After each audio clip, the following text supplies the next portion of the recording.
warahmatullahi wabarakatuh. Di sini kami akan mempresentasikan mengenai permohonan bantuan logistik bencana yang kami ambil dari jurnal analisis penyebab kejadian dan evaluasi bencana tanah longsor yang terjadi di Desa Bagaran, Kecamatan Pulang, Kabupaten Ponorogo, Provinsi Jawa Timur pada tanggal 1 April 2017. Sebelumnya, perkenalkan saya Mira Prasasti dengan NIM 042.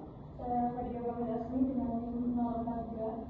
Saya Rusna Suda dengan NIM 044. Saya Bisaria Wijaya dengan NIM 046. Saya Fernanda Amanda dengan NIM 046. Langsung saja kita masuk ke materinya pada bagian latar belakang.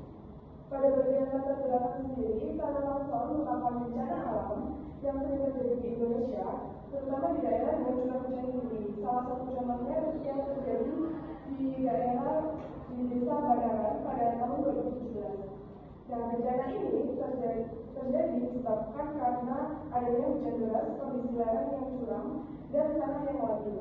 Dampaknya cukup besar, mulai dari korban jiwa hingga munculnya penyakit di pengungsian. Oleh karena itu, diperlukan perencanaan logistik yang baik. Selanjutnya yaitu tujuan dari proposal ini adalah untuk mengidentifikasi penyebab dan dampak bencana, kemudian menganalisis kebutuhan pangan dan obat-obatan, serta menyusun sistem distribusi logistik agar bantuan dapat tersalurkan secara efektif. Selanjutnya ada data korban.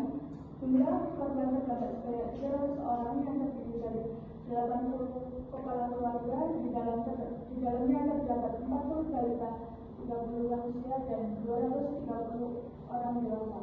Data ini penting sebagai dasar dalam menghitung kebutuhan logistik.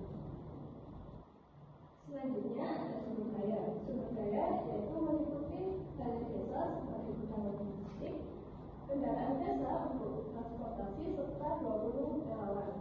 Namun terdapat kendala yaitu keterbatasan energi yang perlu diperhatikan. Selanjutnya, kebutuhan pangan. Kebutuhan pangan dihitung berdasarkan standar 2.100 kilokalori per orang per hari.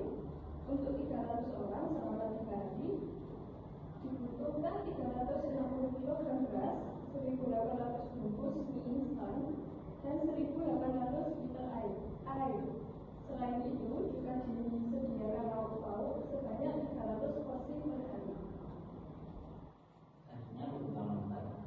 Kebutuhan obat difokuskan pada penyakit yang sering muncul setelah bencana seperti demam, diare, dan infeksi. Oleh karena itu disediakan paracetamol, oralid, antibiotik, antiseptik, serta vitamin. Selain itu masker dan hand sanitizer juga penting untuk mencegah penularan penyakit.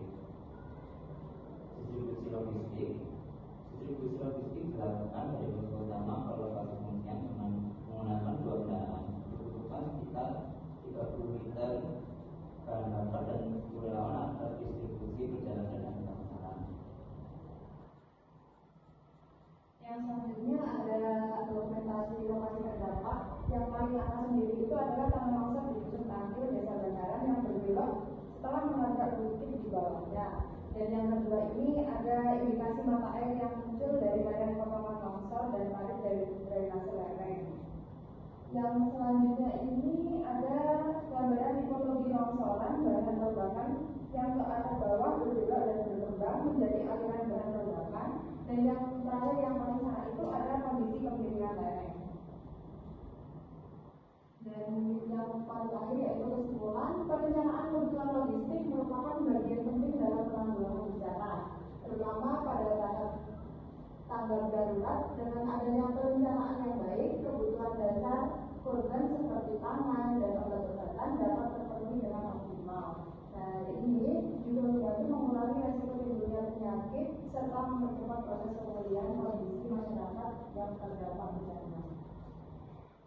Baik, sekian presentasi dari kelompok kami. Jika ada kesalahan, mohon maaf. Wassalamualaikum warahmatullahi wabarakatuh.